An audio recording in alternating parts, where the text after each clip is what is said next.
ಗೆಳೆಯರೇ, ಉದ್ಯೋಗಾಕಾಂಕ್ಷಿಗಳಿಗೆ ಭರ್ಜರಿ ಸುದ್ದಿ ಹೊರಬಿದ್ದಿದೆ.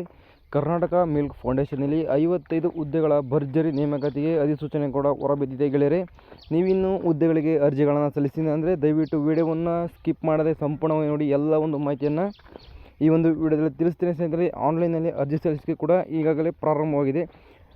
ಹಾಗೆ ನೀವಿನ್ನೂ ನಮ್ಮ ಚಾನಲ್ ಸಬ್ಸ್ಕ್ರೈಬ್ ಆಗಿದ್ದರೆ ಕೆಳಗಡೆ ಚಾನಲ್ ನೇಮ್ ಪಕ್ಕ ಸಬ್ಸ್ಕ್ರೈಬ್ ಬಿಟ್ಟಿದೆ. ಎಲ್ಲ ಉದ್ಯೋಗ ಮಾಹಿತಿಗಳಿಗೆ ನಮ್ಮ ಚಾನಲ್ನ ಸಬ್ಸ್ಕ್ರೈಬ್ ಕೂಡ ಮಾಡ್ಕೋಬೋದು ಗೆಳೆಯರೇ. ನೋಡಿ, ಕಲಬುರಗಿ, ಬೀದರ್ ಹಾಗೂ ಯಾದಗಿರಿ ಸಹಕಾರ ಹಾಲು ಕೂಟ ಸಂಘದ ನಿಯಮಿತ ಹನುಮಾಬಾದ್ ರಸ್ತೆ ಕಲಬುರಗಿಯಲ್ಲಿ ಖಾಲಿಯಿರತಕ್ಕಂಥ 55 ಹುದ್ದೆಗಳ ನೇಮಕಾತಿ ನಡೆಯುತ್ತಿದೆ ಸ್ನೇಹಿತರೆ. ಅದರ ಬಗ್ಗೆ ಮಾಹಿತಿಯನ್ನು ತಿಳಿಸ್ತೇನೆ.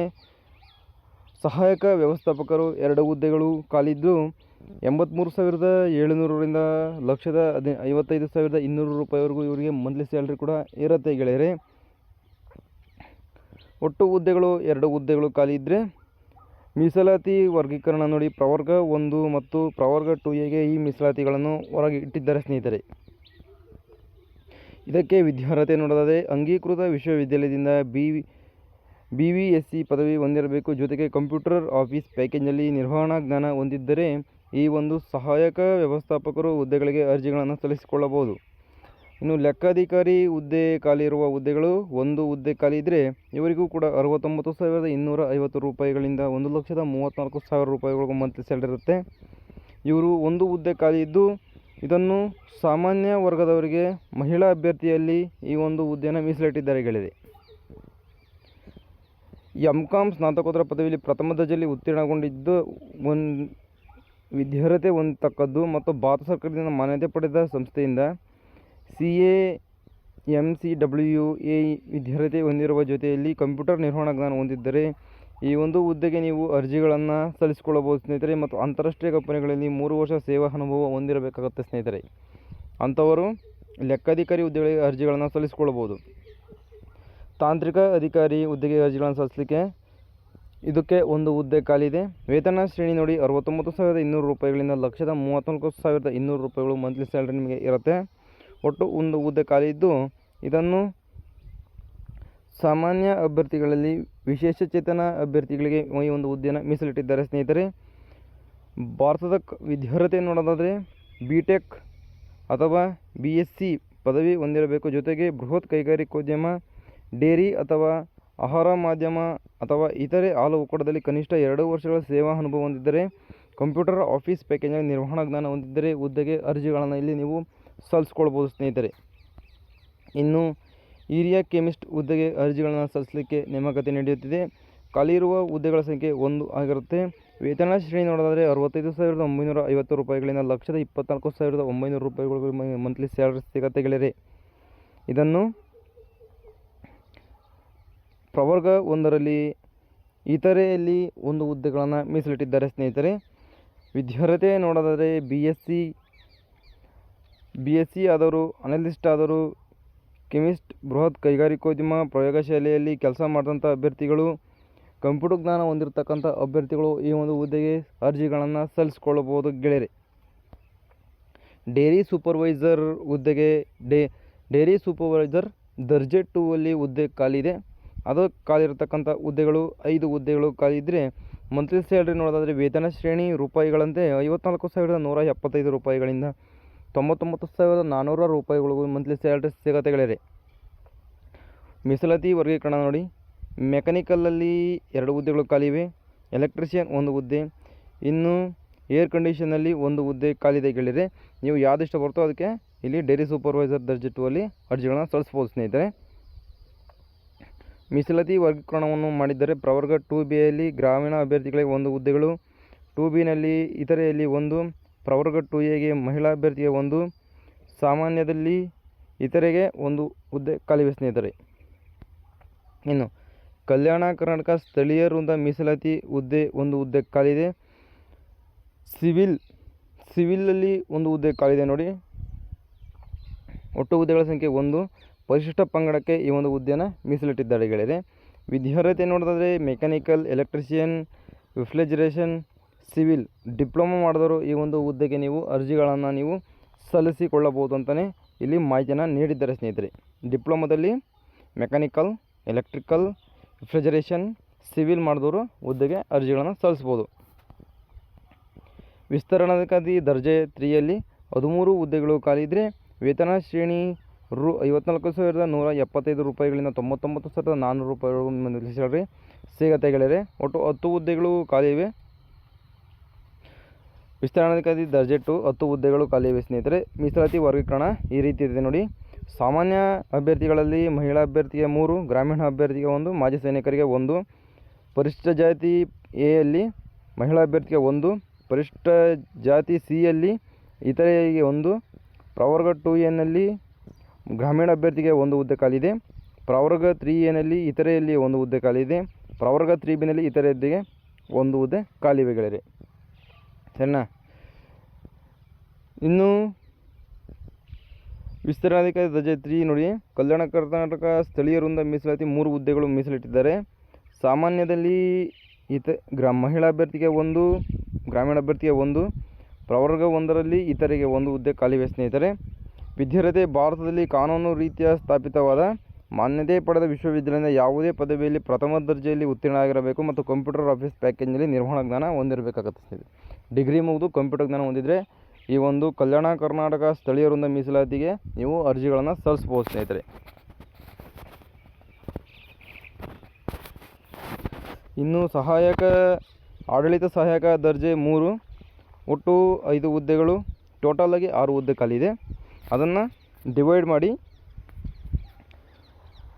ಕಲ್ಯಾಣ ಕರ್ನಾಟಕ ಸ್ಥಳೀಯ ವೃಂದ ಮೀಸಲಾತಿ 5 ಹುದ್ದೆಗಳು ಖಾಲಿ ಇದ್ದರೆ ಕಲ್ಯಾಣ ಕರ್ನಾಟಕ ಸ್ಥಳೀಯ ವೃಂದ ಮೀಸಲಾತಿ 1 ಹುದ್ದೆ ಖಾಲಿ ಕೊಟ್ಟು ಟೋಟಲ್ 6 ಹುದ್ದೆಗಳು ಖಾಲಿವೆ ಗೆಳೆಯರೆ. ವಿದ್ಯಾರ್ಹತೆ ನೋಡಿ, ಇದಕ್ಕೂ ಕೂಡ ಡಿಗ್ರಿಯನ್ನು ಮುಗಿಸಿರ್ಬೇಕಾಗತ್ತೆ. ನೀವು ಡಿಗ್ರಿಯನ್ನು ಮುಗಿದು ಕಂಪ್ಯೂಟರ್ ಜ್ಞಾನ ಹೊಂದಿದ್ರೆ ಅರ್ಜಿಗಳನ್ನು ಸಲ್ಲಿಸ್ಕೊಳ್ಬೋದು. ಇನ್ನು ಲೆಕ್ಕ ಸಹಾಯಕ ದರ್ಜೆ 3 ಒಟ್ಟು 8 ಹುದ್ದೆಗಳು ಖಾಲಿ ಇವೆ. ವೇತನ ಶ್ರೇಣಿ ನೋಡಿ 34,100 ರೂಪಾಯಿಗಳಿಂದ 67,000 ರೂಪಾಯಿ ಮತ್ತು ಸ್ಯಾಲರಿ ನೀವು ಸಿಗತ್ತೆ ಗೆಳೆಯರೆ. ಲೆಕ್ಕ ಸಹಾಯಕ ದರ್ಜೆ 3 ಒಟ್ಟು ಹುದ್ದೆಗಳ ಸಂಖ್ಯೆ 6 ಹುದ್ದೆಗಳು ಖಾಲಿವೆ ಗೆಳೆಯರೆ. ಕಲ್ಯಾಣ ಕರ್ನಾಟಕ ಸ್ಥಳೀಯೇತರ ವೃಂದಕ್ಕೆ 2, ಸರಿನಾ, 2 ಹುದ್ದೆಗಳು ಖಾಲಿ ಇವೆ ಸ್ನೇಹಿತರೆ. ಮೀಸಲಾತಿ ವರ್ಗೀಕರಣ ಈ ರೀತಿ ಇರುತ್ತೆ. ಇದಕ್ಕೂ ಕೂಡ ಅಷ್ಟೇ BCom ಪದವಿಯಲ್ಲಿ ದ್ವಿತೀಯ ದರ್ಜೆಯಲ್ಲಿ ಉತ್ತೀರ್ಣ ಆಗಿರಬೇಕು ಮತ್ತು ಕಂಪ್ಯೂಟರ್ ಆಫೀಸ್ನಲ್ಲಿ ಟ್ಯಾಲಿ ಪ್ಯಾಕೇಜ್ ನಿರ್ವಹಣೆಯಲ್ಲಿ ತರಬೇತಿ ಹೊಂದಿರಬೇಕಾಗತ್ತೆ ಸರಿನಾ. ಇದಕ್ಕೆ BCom ಮುಗಿರಬೇಕು. ಡಿಗ್ರಿಯಲ್ಲಿ BCom ಮುಗಿದ್ರೆ ಅರ್ಜಿಗಳನ್ನು ನೀವು ಸಲ್ಲಿಸಬಹುದು ಸ್ನೇಹಿತರೆ. ಲೆಕ್ಕ ಸಹಾಯಕ ದರ್ಜೆಗೆ ಸರಿನಾ. ಮಾರುಕಟ್ಟೆ ಸಹಾಯಕ ದರ್ಜೆ 3 ಒಟ್ಟು ಹುದ್ದೆಗಳು 10 ಹುದ್ದೆಗಳು ಖಾಲಿವೆ. 34,100 ರೂಪಾಯಿಗಳಿಂದ 67,600 ರೂಪಾಯಿವರೆಗೂ ನಿಮಗೆ ಮಂತ್ಲಿ ಸ್ಯಾಲ್ರಿ ಸಿಗುತ್ತೆ. ಅದಕ್ಕೂ ಕೂಡ ಹುದ್ದೆಗಳ ವರ್ಗೀಕರಣವನ್ನು ಮಾಡಿದ್ದಾರೆ ಗೆಳೆಯರೆ. ಇದಕ್ಕೆ ವಿದ್ಯಾರ್ಹತೆ ನೋಡಿ, BBA ಪದವಿಯಲ್ಲಿ ದ್ವಿತೀಯ ದರ್ಜೆಯಲ್ಲಿ ಉತ್ತೀರ್ಣ ಆಗಿರಬೇಕು ಮತ್ತು ಕಂಪ್ಯೂಟರ್ ಆಫೀಸ್ನಲ್ಲಿ ಪ್ಯಾಕೇಜ್ನಲ್ಲಿ ನಿರ್ವಹಣಾ ಜ್ಞಾನ ಹೊಂದಿರಬೇಕಾಗತ್ತೆ ಸರಿನಾ. ಅಂತಹ ಅಭ್ಯರ್ಥಿಗಳು ಇದಕ್ಕೆ ಹುದ್ದೆಗಳ ಅರ್ಜಿಗಳನ್ನು ಸಲ್ಲಿಸ್ಬೋದು. ಕಿರಿಯ ತಾಂತ್ರಿಕರು ಹುದ್ದೆಗಳಿಗೆ ಅರ್ಜಿಗಳನ್ನು ಸಲ್ಲಿಸೋದಾದರೆ ಒಟ್ಟು 3 ಹುದ್ದೆಗಳು ಖಾಲಿ ಇವೆ. ವೇತನ ಶ್ರೇಣಿ 34,000ದಿಂದ 67,000ವರೆಗೂ ನಿಮಗೆ ಮಂತ್ಲಿ ಸ್ಯಾಲರಿ ಸಿಗುತ್ತೆ. ಇದಕ್ಕೆ ನೋಡಿ ವಿದ್ಯಾರ್ಹತೆ ನೋಡಿ, ಕನಿಷ್ಠ SSLC ವಿದ್ಯಾರ್ಹತೆಯೊಂದಿಗೆ ಕರ್ನಾಟಕ ಸರ್ಕಾರದಿಂದ ಅಂಗೀಕೃತವಾದ ಕೈಗಾರಿಕಾ ತರಬೇತಿ ಸಂಸ್ಥೆಯಿಂದ ಫಿಟ್ಟರ್ ವಿಷಯದಲ್ಲಿ ITI ಕೋರ್ಸ್ ಉತ್ತೀರ್ಣರಾಗಿ ಅಪ್ರೆಂಟಿಸ್ ಸರ್ಟಿಫಿಕೇಟ್ ಹೊಂದಿರಬೇಕು. ಜೊತೆಗೆ ಇಂಡಸ್ಟ್ರಿಯಲ್ ಕಾನ್ಸರ್ನ್ಸ್, ಪಬ್ಲಿಕ್ ಸೆಕ್ಟರ್, ಸರ್ಕಾರಿ ಸ್ವಾಮ್ಯ, ಡೇರಿ ಅಥವಾ ಆಹಾರ ಉದ್ಯಮದಲ್ಲಿ 2 ವರ್ಷಗಳ ಸೇವಾ ಅನುಭವ ಹೊಂದಿರಬೇಕು. ITI ಮುಗಿಸಿದರೆ ನೀವು ಒಂದು ಅರ್ಜಿಗಳನ್ನು ಸಲ್ಲಿಸಬೇಕಾಗುತ್ತೆ ಮತ್ತು ಡೇರಿ ಫಾರ್ಮ್ ಅಲ್ಲಿ ನಿಮಗೆ ಒಂದು ಅನುಭವ ಕೂಡ ನಿಮಗೆ ಇರಬೇಕು, ಎಕ್ಸ್ಪೀರಿಯೆನ್ಸ್ ಕೂಡ ಇರಬೇಕು ಸರಿನಾ. ಎಕ್ಸ್ಪೀರಿಯೆನ್ಸ್ ಇದ್ದೇ ಅರ್ಜಿಗಳನ್ನು ಸಲ್ಲಿಸ್ಬೋದು ಕಿರಿಯ ತಾಂತ್ರಿಕರ ಹುದ್ದೆಗೆ ನೋಡಿ. ಮತ್ತು ಫಿಟ್ಟರ್, ಎಲೆಕ್ಟ್ರಿಷಿಯನ್, ಬಾಯ್ಲರ್ ಅಲ್ಲಿ ITI ಮಾಡಿದವರು ಈ ಒಂದು ಹುದ್ದೆಗೆ ಅರ್ಜಿಗಳನ್ನು ಸಲ್ಲಿಸ್ಬೋದು. ಇವೆಲ್ಲ ಕೋರ್ಸ್ ಮಾಡಿದವರು ಅರ್ಜಿಗಳನ್ನು ಸಲ್ಲಿಸ್ಬೋದು ಗೆಳೆಯರಿ. ಇನ್ನು ಸಹಾಯಕ ವ್ಯವಸ್ಥಾಪಕರು ಹುದ್ದೆಗಳನ್ನು ನೋಡಿ, 2 ಹುದ್ದೆಗಳು ಖಾಲಿವೆ. ವೇತನ ಶ್ರೇಣಿ ನೋಡಿದ್ರೆ 83,000 ರೂಪಾಯಿಗಳಿಂದ 1,55,200 ರೂಪಾಯಿವರೆಗೂ ಮಂತ್ಲಿ ಸ್ಯಾಲರಿ ಸಿಗುತ್ತೆ ಗೆಳೆಯರಿ. ಖರೀದಿ ಉಗ್ರಾಣ ಅಧಿಕಾರಿ ನೋಡಿ, ಟೋಟಲಾಗಿ 1 ಹುದ್ದೆ ಖಾಲಿದೆ.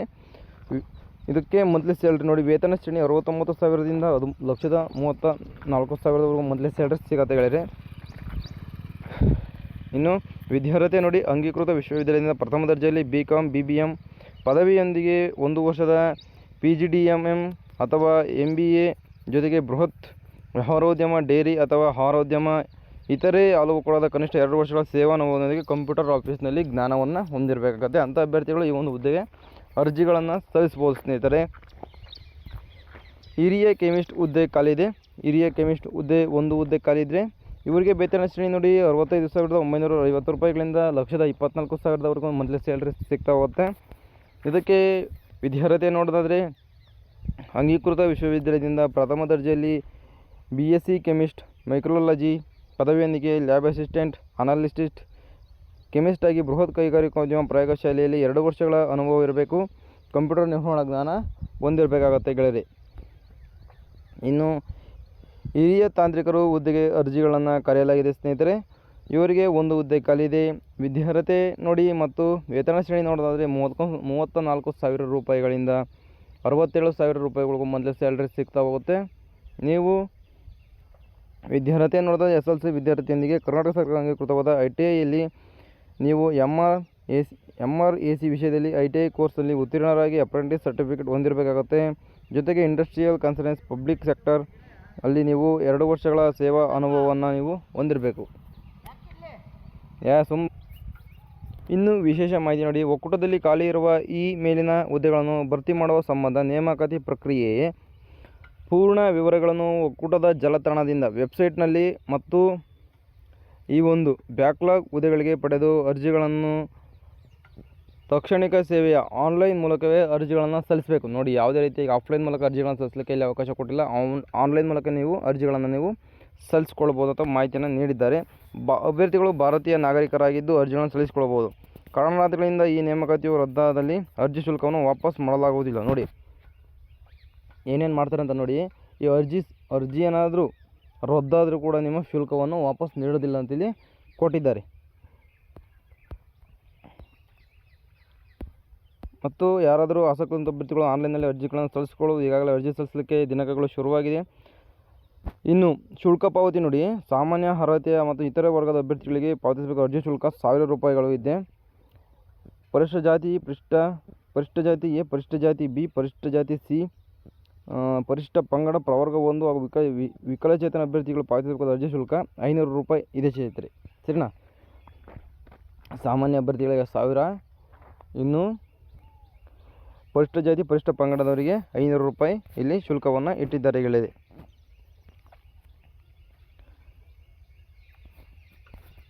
ಇಷ್ಟು ಈ ಒಂದು ಹುದ್ದೆಯ ಬಗ್ಗೆ ಸಂಪೂರ್ಣವಾದ ಮಾಹಿತಿ ಆಗಿರುತ್ತೆ ಸ್ನೇಹಿತರೆ. ಇನ್ನು ವಯೋಮಿತಿ ನೋಡೋದಾದರೆ ಅರ್ಜಿಗಳನ್ನು ಸಲ್ಲಿಸಲು ನಿಗದಿಪಡಿಸುವ ಕೊನೆಯ ದಿನಾಂಕದಂದು 27/6/2026ರಂದು ಕನಿಷ್ಠ ಗರಿಷ್ಠ ವಯೋಮಿತಿ ಈ ಕೆಳಗಂಡಂತೆ ನೀಡಲಾಗಿದೆ ಅಂತ ಕೊಟ್ಟಿದ್ದಾರೆ ನೋಡಿ. ಪರಿಶಿಷ್ಟ ಜಾತಿ ಪ್ರವರ್ಗ ಎ, ಪರಿಶಿಷ್ಟ ಜಾತಿ ಪ್ರವರ್ಗ ಬಿ, ಪರಿಶಿಷ್ಟ ಜಾತಿ ಪ್ರವರ್ಗ ಸಿ, ಪರಿಶಿಷ್ಟ ಪಂಗಡ ಮತ್ತು ಪ್ರವರ್ಗ 1ಕ್ಕೆ 18 ವರ್ಷ ಕನಿಷ್ಠ ಇದ್ದರೆ ಗರಿಷ್ಠ ವಯೋಮಿತಿ 40 ವರ್ಷಗಳು. ಸರ್ಕಾರದ ಆದೇಶ ಸಡಿಲಿಕೆ ಮೇರೆಗೆ 45 ವರ್ಷಗಳನ್ನು ಇಲ್ಲಿ ಸಡಿಲಿಕೆಗೆ ಇಟ್ಟಿದ್ದಾರೆ ಸ್ನೇಹಿತರೆ. ಪ್ರವರ್ಗ 2A 2B 3A 3Bಗೆ ಕನಿಷ್ಠ 18, ಗರಿಷ್ಠ ವಯೋಮಿತಿ 38. ಇನ್ನು ಸಡಿಲಿಕೆ ನಂತರ 43 ವರ್ಷಗಳ ಇಲ್ಲಿ ಏಜ್ ರಿಲ್ಯಾಕ್ಸೇಷನ್ ನೀಡಿದ್ದಾರೆ ಸ್ನೇಹಿತರೆ. ಸಾಮಾನ್ಯ ಅಭ್ಯರ್ಥಿಗಳಿಗೆ ಕನಿಷ್ಠ 18, ಗರಿಷ್ಠ ವಯೋಮಿತಿ 35. ಇನ್ನು ಸಡಿಲಿಕೆ ನಂತರ 40 ವರ್ಷಗಳನ್ನು ಇಲ್ಲಿ ಮ್ಯಾಕ್ಸಿಮಮ್ ಆಗಿ ಇಟ್ಟಿದ್ದಾರೆ ಗೆಳೆಯರೆ. ಇನ್ನು ಕೆಳಗೆ ನೋಡಿ, ಮಾಜಿ ಸೈನಿಕರಿಗೆ ಆದೇಶಾನುಸಾರ ನಿಮಗೆ ವಯೋಮಿತಿ ಸಡಿಲಿಕೆ ಇರುತ್ತೆ ಮಾಜಿ ಸೈನಿಕರಿಗೆ. ಸರಿನಾ? ವಿಕಲಚೇತನ ಅಭ್ಯರ್ಥಿಗಳಿಗೆ 10 ವರ್ಷ, ವಿಧವೆ ಅಭ್ಯರ್ಥಿಗಳಿಗೆ 10 ವರ್ಷಗಳಲ್ಲಿ ಸಡಿಲಿಕೆಯನ್ನು ಕೂಡ ಕೊಟ್ಟಿದ್ದಾರೆ ಸ್ನೇಹಿತರೆ. ಅರ್ಜಿ ಸಲ್ಲಿಸಲು ವಿಧಾನ ಆನ್ಲೈನ್ ಮೂಲಕ ಮಾತ್ರ. ಸರಿನಾ? ಅರ್ಜಿ ಸಲ್ಲಿಸಲು ನಿಗದಿಪಡಿಸಿರುವ ಪ್ರಾರಂಭ ದಿನಾಂಕ 29/5/2026ರಿಂದ ಶುರುವಾಗುತ್ತೆ. ಸರಿನಾ? ನಿನ್ನೆಯಿಂದ ಅರ್ಜಿ ಸಲ್ಲಿಸಲಿಕ್ಕೆ ಶುರುವಾಗಿದೆ. ಅರ್ಜಿ ಕೊನೆಯ ದಿನಾಂಕ ನೋಡಿ 27/6/26, ಮುಂದಿನ ತಿಂಗಳು 27/6/2026 ದಿನಾಂಕದವರೆಗೂ ನಿಮಗೆ ಅರ್ಜಿಗಳನ್ನು ಸಲ್ಲಿಸಲಿಕ್ಕೆ ಡೇಟನ್ನು ನಿಗದಿಪಡಿಸಿದ್ದಾರೆ ಸ್ನೇಹಿತರೆ. ಯಾರಾದರೂ ಅರ್ಜಿ ಸಲ್ಲಿಸಲಿಕ್ಕೆ ಆಸಕ್ತಿ ಇರುವಂಥ ಅಭ್ಯರ್ಥಿಗಳು ದಯವಿಟ್ಟು ಈಗಲೇ ಹೋಗಿ ಅರ್ಜಿಗಳನ್ನು ಸಲ್ಲಿಸಲಿ. ಲಾಸ್ಟಲ್ಲಿ ಸಲ್ಲಿಸ್ತೀವಿ ಅಂತಂದರೆ ಸರ್ವರ್ ಬ್ಯುಸಿ ಬಂದು ಅರ್ಜಿ ಸಲ್ಲಿಸಲಿಕ್ಕೆ ನಿಮಗೆ ತೊಂದರೆ ಕೂಡ ಆಗ್ಬೋದು ಸ್ನೇಹಿತರೆ. ಸರಿನಾ? ಈಗಲೇ ಹೋಗಿ ಅರ್ಜಿಗಳನ್ನು ನೀವು ಸಲ್ಲಿಸ್ಕೊಳ್ಬೋದು ಸ್ನೇಹಿತರೆ. ಆಗಲೇ ನೀವು ನೆಟ್ ಬ್ಯಾಂಕಿಂಗ್ ಮುಖಾಂತರ ಹಾಗೂ UPI ಕ್ರೆಡಿಟ್ ಕಾರ್ಡ್ ಮುಖಾಂತರ ನೀವು ಫೀಸ್ ಪೇಮೆಂಟ್ನ ಕೂಡ ಇಲ್ಲಿ ಮಾಡಬೇಕಾಗುತ್ತೆ ಸ್ನೇಹಿತರೆ.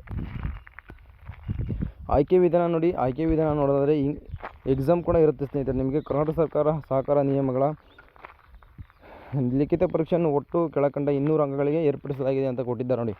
ಲಿಖಿತ ಪರೀಕ್ಷೆ ಕೂಡ ನಿಮಗೆ ಇರುತ್ತೆ ಸ್ನೇಹಿತರೆ.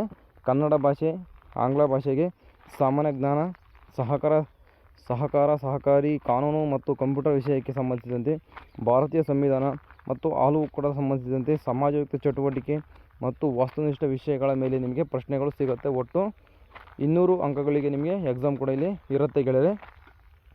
ಏನಾದರೂ ಸಿಲೆಬಸ್ ಬೇಕು ಅಂತಂದರೆ ಕಮೆಂಟ್ ಮಾಡಿ ಸ್ನೇಹಿತರೆ, ನಾನು ಸಿಲೆಬಸ್ ಕೂಡ ನಿಮಗೆ ವಿಡಿಯೋ ಮಾಡಿ ತಿಳಿಸ್ತೇನೆ. ಯಾರಾದರೂ ಡೌಟ್ ಇದ್ದರೆ ಕಮೆಂಟ್ ಬಾಕ್ಸಲ್ಲಿ ಕಮೆಂಟ್ ಮಾಡಿ, ನಾನು ರಿಪ್ಲೈ ಕೂಡ ಮಾಡ್ತೇನೆ ಸ್ನೇಹಿತರೆ, ಸರಿನಾ. ನೋಡಿ, ಸಿಲೆಬಸ್ ಬೇಕು ಅಂತಂದರೆ ದಯವಿಟ್ಟು ಕಮೆಂಟ್ ಮಾಡಿ, ಸಿಲೆಬಸ್ ಅಂತ ನಾನು ಒಂದು ವಿಡಿಯೋ ಮಾಡಿ ಇದರ ಸಿಲೆಬಸ್ ಬಗ್ಗೆ ಮಾಹಿತಿಯನ್ನು ನೀಡ್ತೇನೆ ಗೆಳೆಯರೆ.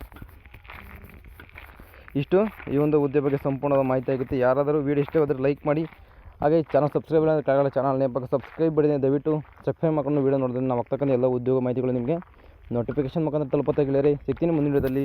ಬಾಯ್.